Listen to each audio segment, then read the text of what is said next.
welcome to CoastCast episode 15. Hey. Yeah, we thought we were going to be low on numbers today because Rachel is moving house and Christopher is at home poorly. But we have the guys from Bear Park here. Hello. And Hello. brilliant manager Lee. How are you doing, lads? You all right? We're very good, mate. Thank you very much for having me. Thanks for joining us, man. Really appreciate it. And we're just going to just mention a few bits of what have happened over the last week or so. Yeah. Week or so. So I think in the last pod we were asking people to vote for us in the UK Festival Awards in the best small festival, the best new festival, and the best grassroots festival. We have since been shortlisted in the final five for the best new festival and the best small festival. So we're absolutely over the moon with that, and we are off to Manchester on the 5th of December. Yep, 5th of December for the night. That's my birthday. Is it? Yeah. Well, we need all the birthday vibes for that day, man. That better be your wish, mate. On your birthday, yeah. What do I want for my birthday for Coast? To win. Classic. So, yes, we are going to go there and hopefully enjoy ourselves and hopefully come back with an award for No Shield. So, thank you to everybody. Well, I mean, you'll enjoy yourself anyway, won't you? Of course. Of course. It'd be nice to come back with an award, though.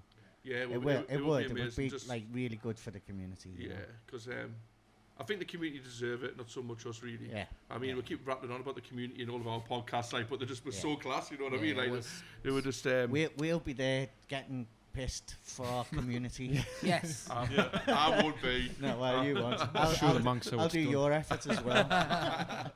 But anyway, really looking forward to that, and thank you to everybody who voted. So. Nice one, Luz. Fingers, toes, and everything crossed for the 5th of December.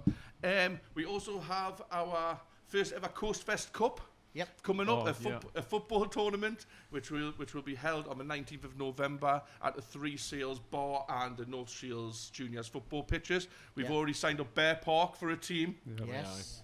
I mean, not much of a team, but you know. You have so much pessimism, man. We're going to be min. Because I've seen you guys try and kick a ball before. He fits into the Pep Guardiola. Yeah, exactly. He wants to be Pep. I'm going to manage it. I'm not playing. Anyway, you know what I mean? So. Yeah, that's a classic. Well, tell you what, right? I like a little flutter on the football, so I reckon I'm going to put my money on Bear Park to go home with the first ever CoastFest Cup. I would bet against that as their manager. Given that their manager before said he'd bet on them getting should have stayed at home with their guitars. I'm gonna abstain. Yeah, we are gonna give out the what was it? Should stick the music cup stick to music for the band or even the player who's like the worst. But yeah, it's all good fun, and if anybody wants to put a team in, anybody who's listening wants to put a team in, just hit us up on our socials and I'll send out all the information to you. You get a snazzy little football kit with your team name on and stuff, a personalised kit.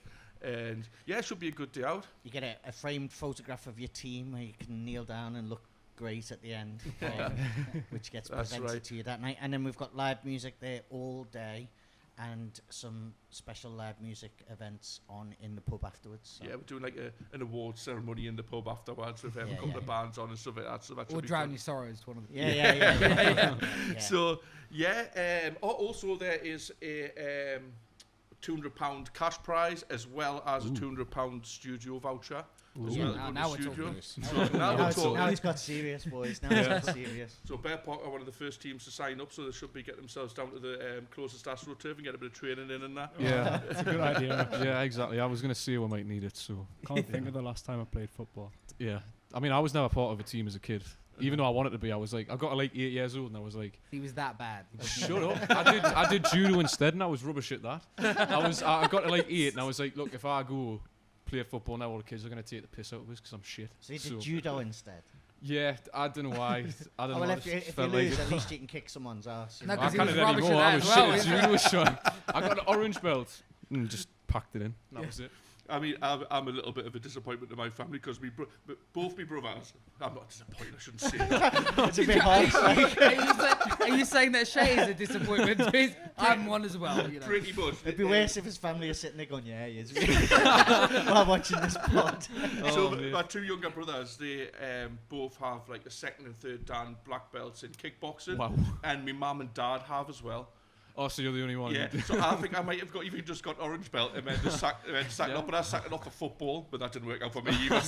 So me and you're one of the same, you know. Yeah, but exactly, mate. Yeah. You know what I mean. But just before we crack on, we actually are going to talk about the lads' music. But just before we go any further, CoastFest 24 are looking for sponsors. Yep. It sounds like a proper advertising campaign at the start of this pod. We're looking for sponsors to be able to run the.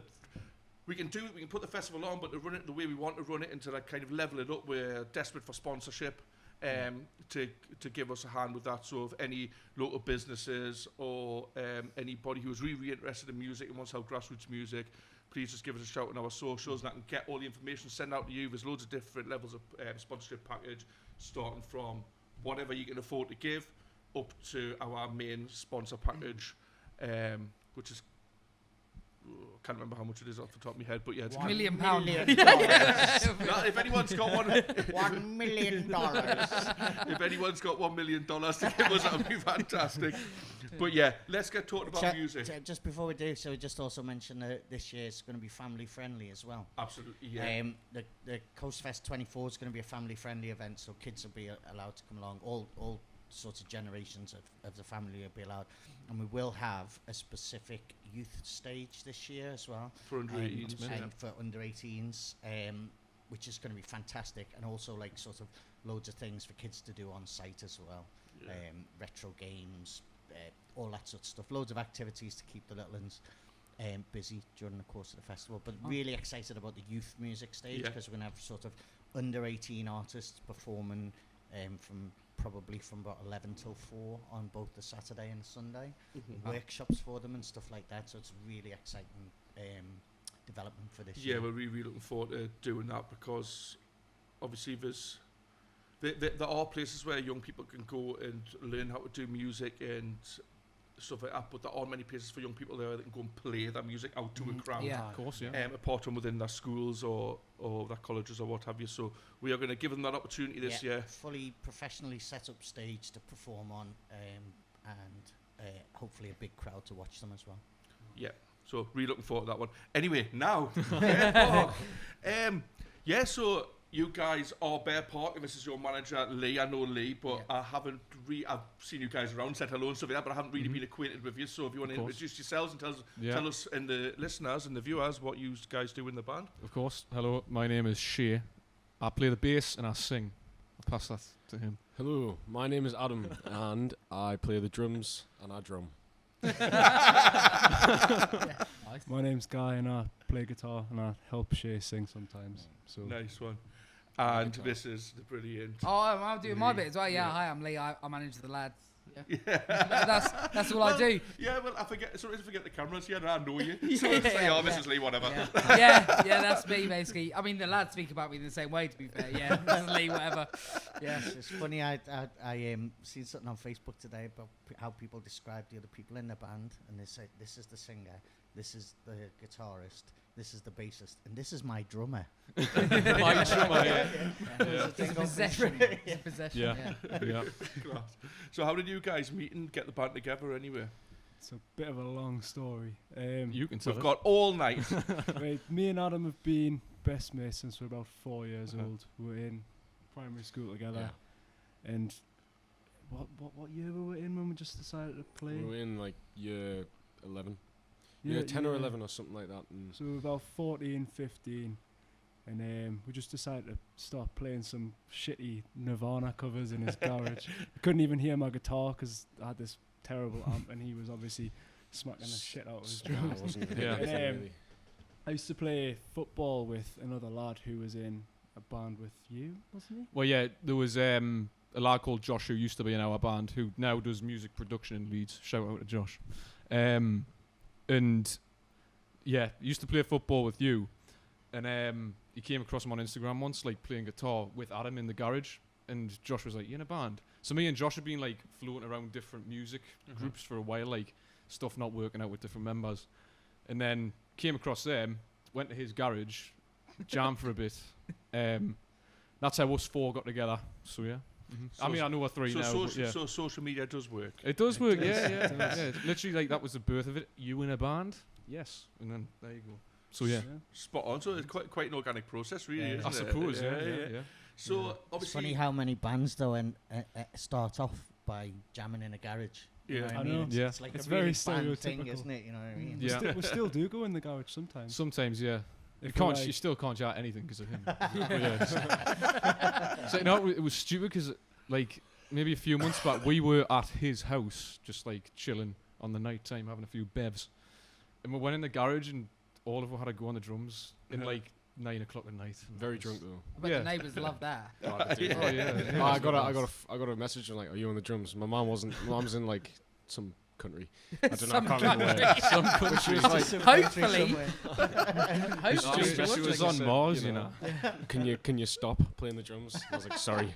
So the neighbour has not come round to you. Has texted your mum. The neighbour hasn't had the bottle to go up to him and say it stop. Yeah, but would you want to tell 3 young lads? 3 drunken teenagers. It was more than us. This is getting bigger now. He didn't want his mum to know that.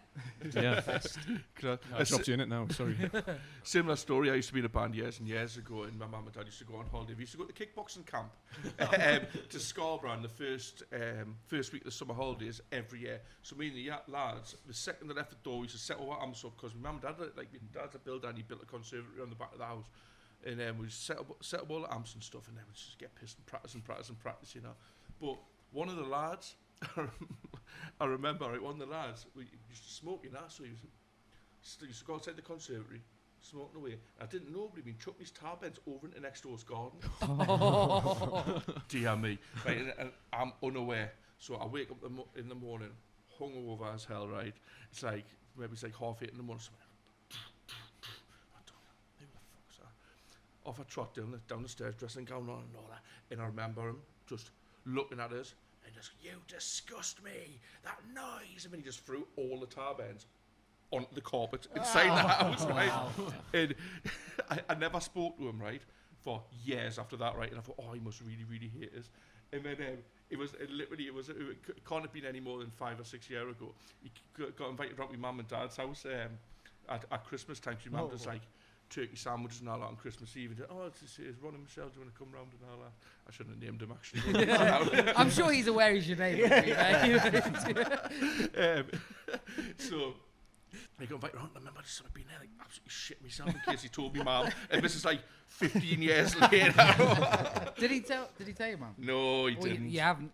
I hope your mum doesn't watch this. I'd emptied my ashtray on his frigging dinner plate. Frigging despise you. But yeah, man, those memories are always the best. Like when you're starting up bands and stuff like that, like just like practicing in garages and stuff like that. But you have come on quite a way. Oh yeah. I mean, yeah. I mean, you have got quite a few. Well, you have had quite a few really, really good gigs. Obviously, you played our festival as well. But most recently, you've been signed to a record label. Do you want to tell us a little bit about that? I'm not sure how much you're allowed to tell us about it. We can talk about it. Yeah. I got a text just a minute ago saying talk. Fine. Oh, brilliant. So so they're fine. Yeah. Who's seeing it? Me? You? No, you go for it. Yeah. You want me to go for it? Okay. Just from the very start. Yeah. Just the very start. Yeah. How it all came. Of course. Talk us through the process because there'll be a lot of people listening who may not know how these things come about and how it happens. So it was again quite like organic and not strange. Well, it was weird because during COVID, literally not even a year after I would formed the band, that was when the interest started. That's interesting because. I'm trying to think what happened again. Yeah, like at this point, I'm getting to it, man. I'm getting to it. I'm sorry, I have a long-winded way. He's a waffler. Yeah, I'll stop waffling. I'm going to stop. So we're in Guy's garden rehearsing. It was a really sunny day. He brought his drum kit. Didn't tell us a record label boss stuck his head over the floor. Do you want to deal, lads? Stop throwing your tabs over me wall. But no, it was he had his drums, he brought his amp. It was when Josh was still in the band. It was our way around the COVID restrictions. It was. I know a lot of people sort of had little mini concerts in their garden and all the neighbours used to come out once it was it was when they were easing it, so we brought our stuff around. I brought my bass amp, my shitty little one. And we were playing, we did like a live stream on Instagram, whatever, put it on YouTube, us playing our debut single.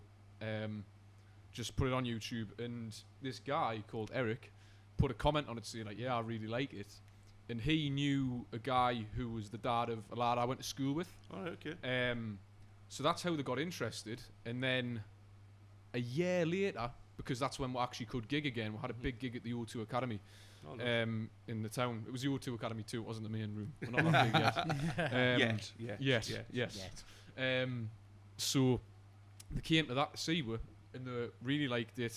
We had a meeting with them the next day in Gateshead, and started working with me from there. Went in the studio at the start of this year, and then we got signed in. Quite big gaps between. Yeah, quite big gaps. Very, very slow. Yeah. I mean, It's quite slow what process, the lads but yeah. don't know behind the scenes, what had happened is that so Shay's friend had been listening to their debut single in the bedroom, and his dad, who'd been involved in the music scene, predominantly just the dance music scene, like back in the 90s and stuff like that, he happened to like walk past, hear the song, and say, that's actually like pretty decent. Who is this? And so Shay's friend said, oh, well, it's the the lads I go to school with or whatever. They said new single. He said, you know what? I think Eric, who Eric Longley was the managing director for Factory Records. Yeah.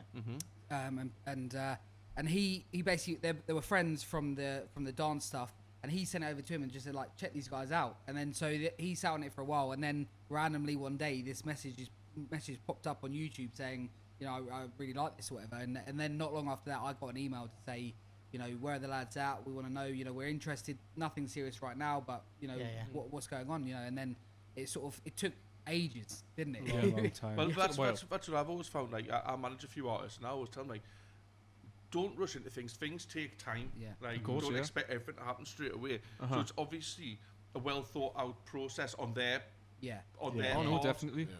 for them to spend as much time as what they have in like making sure everything's right for you guys. They've obviously invested in what you do. No, of course, yeah. It's like the thing with time frames. Like I remember when we first started the band, I was watching this random YouTube video. Like there's a dog barking out there. So.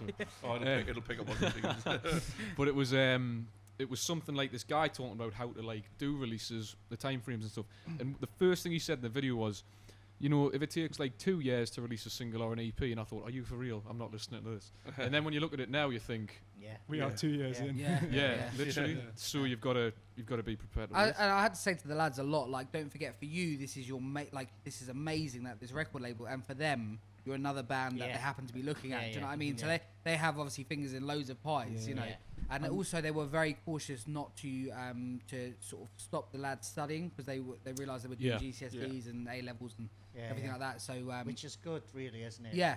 They put an emphasis on it. They're like, look, get your stuff, like get your grades first. So And then once you got all your grades, they then put the contract on the table and said, this is happening. Yeah. From like a first person perspective, though, it is like a frustrating thing being in the band, wanting everything to happen now, and then, and it doesn't, and you've got to keep waiting and waiting and waiting. But once you get there, it is really worth it. Yeah, definitely. I think the thing is, it says a lot about yourselves. Like, you are obviously passionate, you are eager to get stuff done, you're excited to get your product out to people. Exactly. But it is definitely worth just spending the time and taking the time. It's like the fruit of your labour, isn't it? Yeah, so this is what you work on, and nobody sees this until you release it. The shame was as well is they just saved up a load of money. So we've done a couple of headline shows, saved up a massive pot of money, and they basically spent 7 or 8 days in the studio and paid all their own money to get this EP together. And then it was like a 5-6 track. Was it 6 tracks? 5 track EP, and their label were like, oh, so can you send it to us first so we can have a listen to it? And they said, it's great, but it's not quite what we think. It's not as commercial as what we think we should be doing and stuff like that. Would you consider holding off and not putting it out there, and we'll like have a chat? So all that money, and that has never seen the light of day, has it? Well, 2 of the songs away from releasing it. 1 month away, like everything was set up ready to go. When you look at that now, so that was 2021. The way we've developed musically, we all see all the time. We're quite thankful we didn't release them, because that's really shit. Like no, but the thing is, you could go back in a few years' time and do like the lost tapes or something. No, of course, Well, no, it's like. We'll get that money back some way. It's like you look at, so we've got 3 songs out right now: Carbon Theme Park, Homeless Kids, and Hickory Brown, and we really view them as like we were younger then doing that, and we 15 or something. 15, 16 and stuff, and now we're looking at it like people haven't heard us properly, like they really haven't. Like we went into them with no backing vocals, no idea about any studio techniques, like doubling guitars and doubling vocals, and we're like, why would you do that? We never used to. But then you think now, and you think, how stupid. You know we never used to even demo our music. No, exactly, just the first time we'd hear a song back would be when we'd spent £350 to record it on the day, and then we'd hear it back, and we're like, oh, what's Mind you saying this? that though, I will say, me and Adam are the only 2 who are like, those songs represent you at that time, and people like those songs. So when you play live, still play those songs. Yeah. Because people do enjoy them. And me and Adam are the only two who are like, keep playing them. I think the other thing was when you pay to go into a studio, you're dependent on whoever. I mean, this is not to diss whoever engineered for you, but they in their head they have a particular sound how they think it should sound. No, of course, yeah. And if you've only got X amount of money, it's not always exactly how you pictured it sounding. Do you know what I mean? So and that's you come out with something sort of somewhere in the middle, which isn't quite what you wanted. That's the thing. Like we always say now, like would never want to set foot in a studio without having an idea of what we wanted from it before. For what it saves money. Whereas in the past, you're just like play it at rehearsal where you can hardly hear each other, go in and record. That takes us on what you were saying about like how we went in the studio with them in, was it January? October, yeah. So at the church, Eric actually works with Gary, who's the drummer from the Libertines. And he does like passion project production type of stuff, and he came up to, where was it, in Northumberland, the old church? Rothbury? It's beside Rothbury, it's called The church. The church. Yeah, I don't know. I've never heard of it. It's mint. It's really good. Cool. And for the first time ever, we had some sort of like element of pre-production and direction. What the lads didn't know at the time, it was really like, so the label had thought of it really as a let's see how they get on, rather than let's release these songs. So it was literally a case of like 2 weeks before, find me a studio, and we're going to go into the studio and I want to hear like 2-3 songs to see how we get on, and they won't come out and see the light of day from that session. Yeah. One of them. But it's been redone since, you know. But it was more to see how the lads worked with Gary particularly. And Gary's a good guy as well. Yeah. No, he's excellent, man. Like I think, like I talk about it all the time with these. Like he's got such a wide range of music tastes, and that's really good. Like you take some things from certain genres where you think I'd never do that. One of our songs has but he was drumming the specials for a bit, wasn't he? Yes, exactly. That literally like.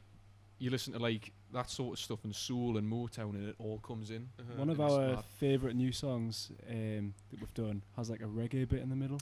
Yes, that was Gary's idea. Nervous about meeting Gary Powell as the drummer, weren't you? No, well, I was, because you know he's obviously a mint drummer. Yeah. Look at you. It's a bit like anyone joining the Foo Fighters at any stage over the Foo Fighters' lifetimes, like got Dave Grohl there, you know.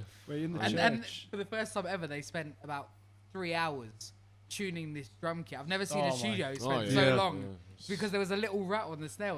I couldn't even hear. We couldn't shout. Like, what on earth was he looking for? Did they get paid by the hour by any chance? No, Gary's just like, we're not recording with that kit sounding like that. I was like, I thought it sounded great.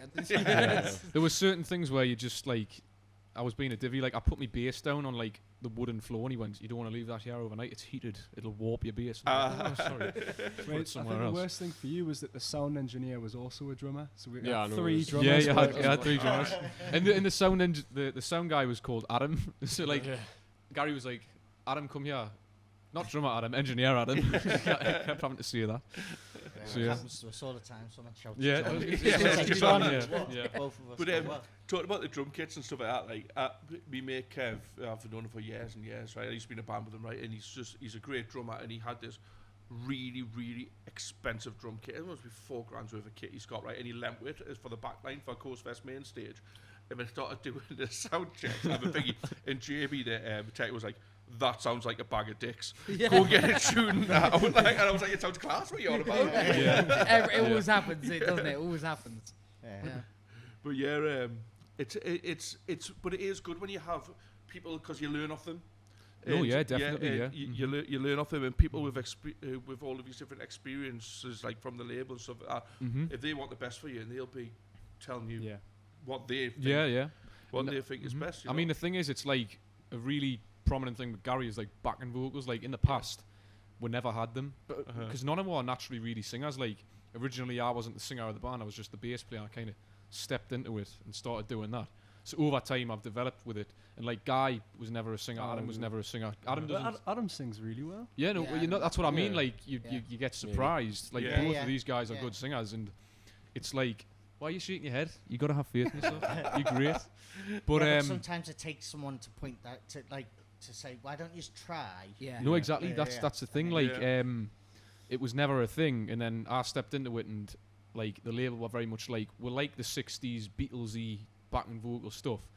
And Gary comes into the studio and says, "We're going to do this backing vocal here with this octave down here and this harmony here, and you pick it up, and like now when we demo the songs, we're like always like we'll put this little like in there. They also had no say. They were just like, yes, guy, we'll get up and try it. No, because you gotta remember there was like one song we did where I was like, we need to have these lead guitar lines, and Gary was like, it's not doing anything for me, and I was like, no, please, we've got to do it. And eventually I was like, okay, fair enough. So yeah, that's good though. Sometimes, as much as you've got your own ideas and that as well, and it is like, it's good to keep that like, right, this is us and this is our music. Yeah. But it's also good if someone goes, actually, it doesn't. Yeah. Of course, it was like the other day, like we sent Lee some demos we'd done, and there were songs I was like, I love them, and he loved them too, and he loved them, and Lee was like, I don't think it's got anything catchy. And I was like, hey man, it's great.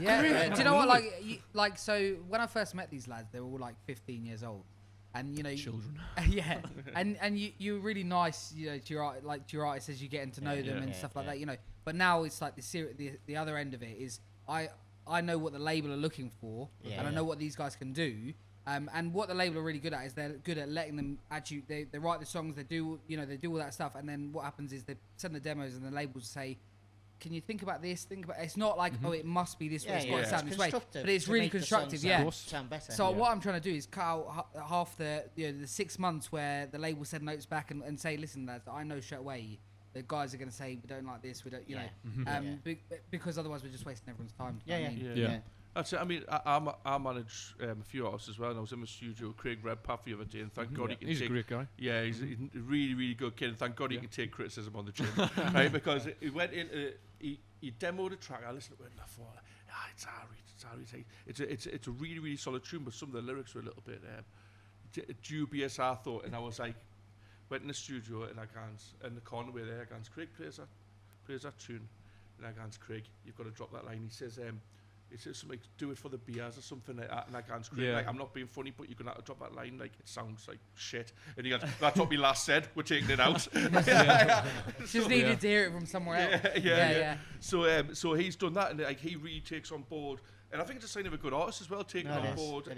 No, of course, definitely. And not just from me with Craig, from Lyndon in the studio. Lyndon said, well, might you try this, might you try that, and his record sounds really strong at the minute. So it's all. Do you find it hard sometimes to be brutally honest, or like, because at first I was a bit like, yeah, it's great, you know, and I was thinking, oh, little things here and there, but now I've just learned, like, I have to be brutally honest. If I'm not, then I'll sit there and think, oh, I should have said that ages ago. You know what I mean? Well, yes, I know, but just pretty much the same as what you said before. Like the first 6 months or whatever, you just like, you've just met your new artist and you kind of work with them because you like their music and you don't really know them personally quite as much yet. So you do try to like be nice about it and like get your thoughts across gently. But now I'm just like, that's shit. Well, no, that's the thing. I was just going to mention this. Yeah, like I remember when we first met Lee in a car park in Chesley This Street. sounds so dodgy. It is very dodgy. There was other people around. And it was 2:15 in the morning. I think it was because of the COVID restrictions. Yeah, it was because of COVID, and there was loads of people around. It wasn't just me and them in the park. You know? But no, it was like the first rehearsal we did, and Lee came to see us, and we played the song. We played our debut single, Carbon Theme Park, and he was like, "That's the reason he got us under his management." He was like, I really like that, and we played it for him, and we finished the song, and he just looked at me and went, they were so chuffed with himself. You horrible bastard. But they were so chuffed with himself, and I thought, that sounds nothing fucking like the single. This is the thing, like he said to me before he sang, like, look, if it's shit, I'll tell you it's shit. If it's good, I'll tell you it's good. You need someone too, though. You need someone to say, oh, it needs this or it needs that, so that even you just explore the idea that they're giving you, because no one's an expert, are they really? No one's an expert. So when you've got a group here who, including management, including production, including friends, including the band yourselves, of course, when you realise that everyone wants the same thing, which is for you to sound the best you possibly can and do the best song that you possibly can, that's when it works, because everyone's prepared to give feedback, receive feedback, not get in an arse over it. Well, even like when we're demoing a song together, we'll be really feeling it, and it's like, oh, this is mint.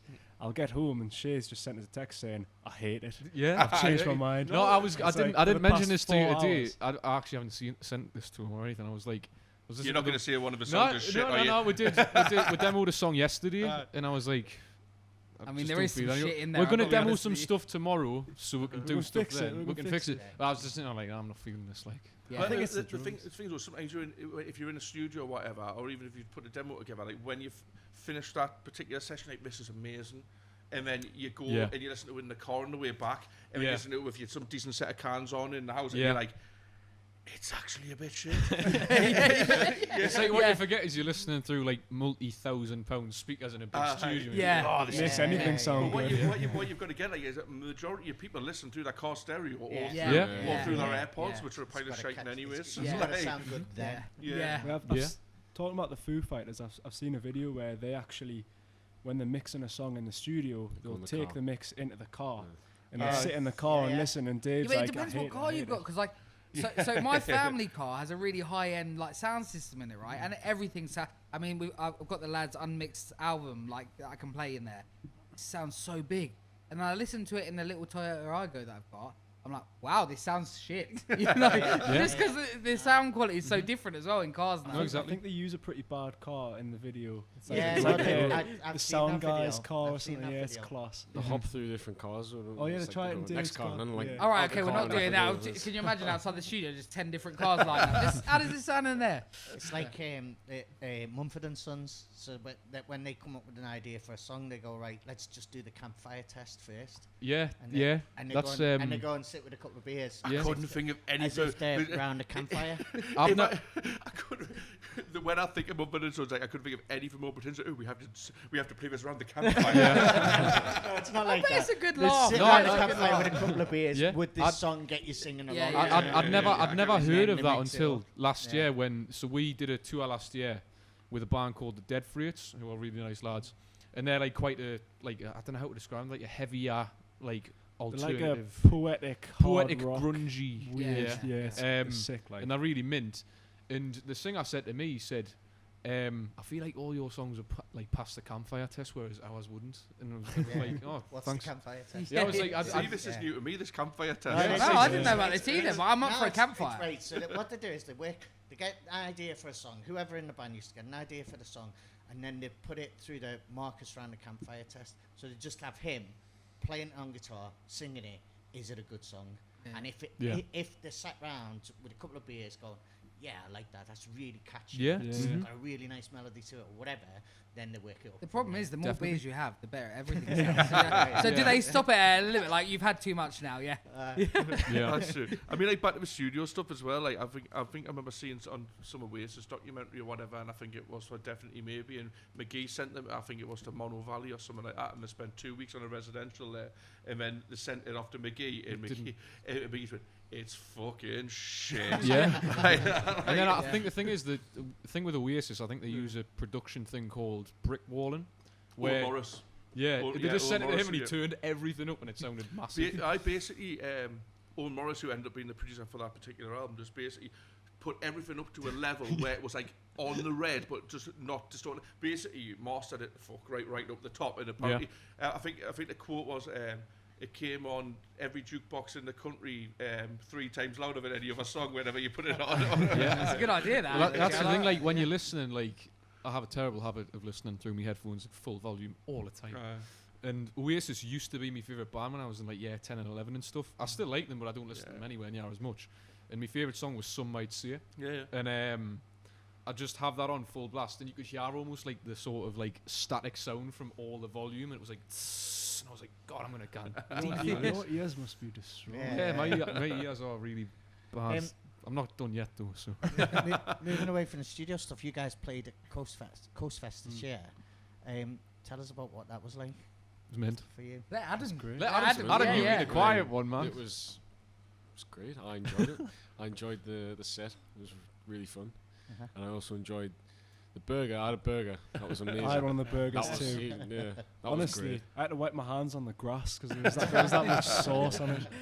And It was mental. Which stage did you guys play on? The main main stage. stage? Main stage, I was unfortunate. I ran the sound on the bus, so I didn't get to see. Oh, I went hardly on anyone. the bus. Except We who was were on the bus. That wasn't unfortunate, by the way. I went on the bus. It was brilliant. What an atmosphere. What an atmosphere. We went on the Yeah. bus, and there wasn't that many people on. and then the heavens opened, and you just saw everyone sprinting towards the bus, and we were like, No, but what a great like community festival. Like I know we said about the community aspect, but it was like there's no real other opportunities that these lads have had to play a stage that size in a community, you know, where they're from, and you know they know people, and to play alongside bands that are touring, you know. Well, that's like the whole like ethos of the festival. What we really wanted to make sure was to make sure that the artists had a proper stage to play on, because there's nothing like that around these parts, around the North Shields area, and we really spent a lot of time and a lot of planning and a lot of money on the whole production of it, to make sure that it was like an experience for the bands, not just rocking up to any old shit show. I mean, it was a shit show behind the scenes, but no one knew. Not just rocking up any old shit show and just playing the music. I wanted it to be. I mean, it looked fantastic. The main stage. Oh yeah. Even when you drove past, I remember driving past with my daughter. I think I've alluded to this on a previous pod. Driving past with my daughter, and she went, "Wow, look at that! It's like Glastonbury or something," because it really looked good. Yeah. What did you guys get to see? Any of the other bands? Any of the other artists performing? Any highlights? Yeah, I remember like we saw, because Tommy Smith's doing like wonders in the local music scene and stuff. We saw him. He didn't have his band with him, but he just did that surprise set on the what was the name of the stage? Was it the Sunday for Sammy? I thought it was. Yeah. So he was on there, and I'd like never seen him live or anything. And he was brilliant. Like you can see why he's like getting places. He's so good, Tom, and he was dead good with us. You know, to be honest, I tried to book him through the agency. This is anything bad against the agency, but they should have just let me book him. So I tried to book the agency, and we just couldn't make it work and stuff like that. This, that, and the other. And then Nigel, one of our sponsors, was actually at Glastonbury and was telling Tom's dad all about it. And Tom's like, "Oh well, I've heard of this. I want to do it." So I got a phone call off Tom's dad. Like a couple of. Maybe it's a couple. It was. It was. He got back because Glastonbury was a week before. He got back from Glastonbury. I think it was like the Monday or the Tuesday. And he rang us. He went, "Oh, Tom would love to." It was while we were on site. Definitely while we were on site. Yeah, it was. Tom would love to come down and do a secret set. So I had to change everybody's set time. But it was worth it though. Like, I didn't mind doing that. And Tom came down because he just wanted to be kind of a part of it. And he says he was out touring at the time, and he'd played Glastonbury like 6 or 7 times, and he'd done like Manchester. He was on tour, and he went, "This is a date I've got free, and I want to come down and like support." So that was really, really good. But I thought he was great as well, like really, really good. I liked Elizabeth Little. Oh, she's always great. Elizabeth's amazing, man. We've had her playing here before, and just like Elizabeth is so good. Like she I mean, she does play some good sized gigs, but she deserves to be playing on a much bigger stage than what she does at the moment. I really rate Elizabeth, and she's a lovely, lovely lass as well. Really, really. And the whole band, like amazing. Well, it's mad because Emma Robson's in Elizabeth's band. They're in Emma's band, and then they're also in Moonwax, and they're also in Finn Foster's band. I don't know how they got the time. No, neither do I. I remember the first time, because I think I'd left, but used to saw Moonwax. It gathered some. They were just like, God, you missed something massive. Like, we were stuck there, like, oh, what's going on here? This is mint. And then we went up with the guitarist, who's the singer. At the end, and me and him were like, "Oh, it was so good, man!" Like sort of like groveling to him. It was unreal.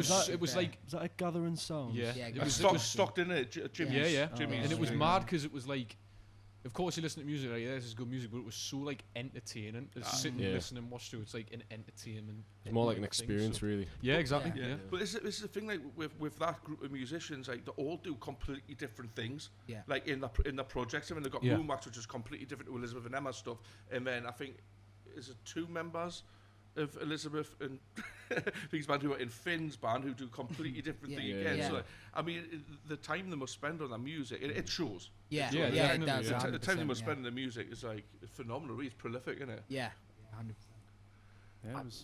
Do you have an artist? A highlight? I really liked Liam Fender's set. He was great. Yeah, that's when I was eating the burger. I was sat on the grass, just loving life. I think it was during food.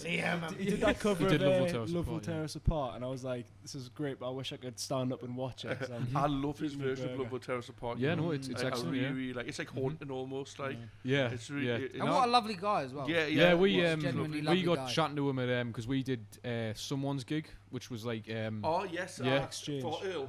Yes, the fundraiser, it was amazing. Like, like standing outside and whatever, talking to Liam for ages, and he's a lovely lad, and he said he was really impressed with her, and we're like, that's nice. Earl volunteered at the CoastFest as well. He was one of the stewards. Oh no, that's where we met Earl, because I was with you and we were talking to him. So did Liam. I mean, Liam was still helping us on the Monday afterwards, wasn't he? He doesn't do it anymore. He's concentrating on his music now, I believe, but.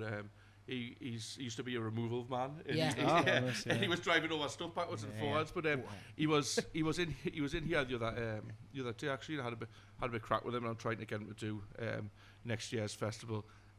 We are mid negotiation on that one, so we'll just see. Liam's a busy person. Liam's really good because I did the same. I tried to get him for an event. Really good at saying, I'll let you know about that, and you're like, when he's going to let me know? I don't know. He's probably got so much in the pipeline. No, he's currently doing. He's putting together a tour of North Shields. I've seen that. Some good locations in that. I've seen that. Yeah. I know about a few of the venues, but I can't give that away yet. She hasn't announced them yet. One of them isn't here. No, definitely not. Yeah. maybe a little bit small. Yeah, but yeah, man. What about you, Lee? Did anyone stand up for you at the festival? Well, I'm a massive fan of Elizabeth Little. Yeah. I mean, Liam was great. Bear Park. Yeah. I mean, they were all right. To be fair. I didn't see you. Oh, God. Well, you made out. You did. Your lads were class. He said to me. Well, I might have seen one. No, I'm only joking. I think. You know what? The whole day for all the bands. I mean, I caught a bit of everyone. I think Charlotte. What's her name? Charlotte did the bus. Charlotte Foreman. Charlotte Foreman. What a voice, unreal. Yeah, and that bus, like on the I just wasn't expecting it to be so atmospheric on the bus, and it was just class. I just think to give bands an opportunity to play, some of them obviously have played much bigger stages. Some of them, don't get the chance to play those sort of things. It was and the sound was great. The quality there. I just wish the wind hadn't been as bad. Yes. Yeah. And so does your banner. Yes, so do we. I don't think I've spoken about this on the pod. Halfway through, was it Liam's set? Mm-hmm. Liam Fender's set. So basically, right, I had the idea the day before the festival to get some acoustic scrim put either side. Because I just presumed, because I was naive, that it would already have some sort of acoustic scrim, and then it didn't. It looked a little bit shit. So I rang, I think they're called rock drops. And they print on these acoustic scrims, and because I got next day delivery, and they were friggin' expensive, right? I'm not even gonna. It makes us cringe. The amount I spent on them, there's some sick comes up every time I say it. Right? And then halfway through Liam Bender's set, well, basically Jamie, who was running the whole production for us, there's like a little traffic light on the back of the stage, and it green's like absolutely fine, amber's like. You get in there, red's shut the fucking thing down, and it was like there in between the orange and the red, and I was like, oh my god, here we go. And then I just got it on the radio. Your banner's come off, and I was like, I think it was Chris, and I was like, Chris, I couldn't give a shit about the banner at this moment in time. Like, I'm trying to see if the stage is just going to fly off. He went, no, round the front of the stage. Like, it was kind of, like, when the things I say, the car garages. When the thing is, they were good quality banners. It's not like they were low quality. The wind was unreal. The stage was lifting, literally. Don't tell health and safety that. The whole Ben Health and Safety was like head in his hands. Like, But that's what happens when you do a festival in North Shields. The wind's going to get up. Yeah, I mean, praying for better weather next year. On the 21st, 22nd and 23rd of June, 2024. Yes. Is it time for us to listen to the boys play? I think it might be. Yeah. I think it might be. He's ready? Do a live track for us? I'm ready. Good stuff. Yeah. Nice one. Hello, we are Bear Park, and this is our song, Betty. Here we go. Ready? You ready?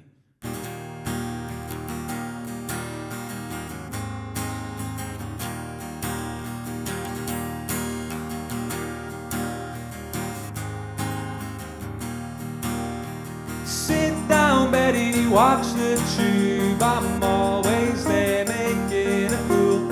Such an effort to refuse Comedy Central's finest tool. I heard you had no one to talk to when sunny days had ceased to brew.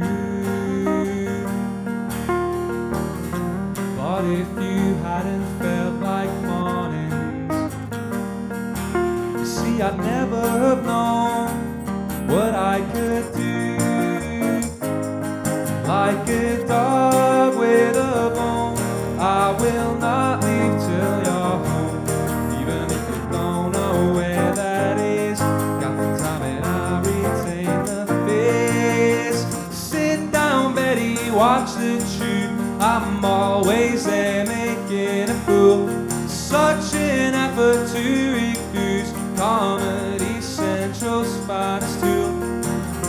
I saw you racing all your nightmares inside a car for avenues. You roamed the stars for many light years. You were never alone, I was there too. Yeah, you can take out a loan, blow it all on horoscopes. You can wear that cologne if it ensures that you roam like a dog with a bone. I will not leave till you're home, even if you don't know where that is. Got the time and I retain the face. Sit down, Betty, watch the tube. I'm always there making a fool. Such an effort to refuse Comedy Central's finest tool. Sit down, Betty, watch the tube. I'm always there making a fool. Such an effort to refuse Comedy Central's finest tool. Another shot in the dark to bring you back your spark. Like a dog with a bone, I won't leave until you're thrown. Woo!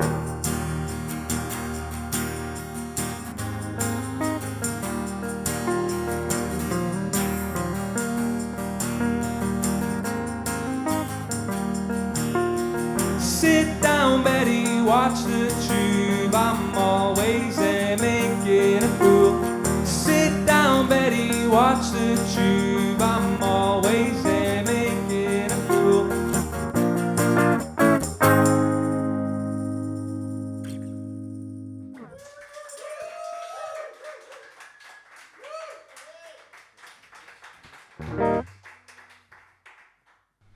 Well, lads, that was brilliant. Yeah, really class, well enjoyed done, that. man. Thank you very much. Nice one. Not That's, bad.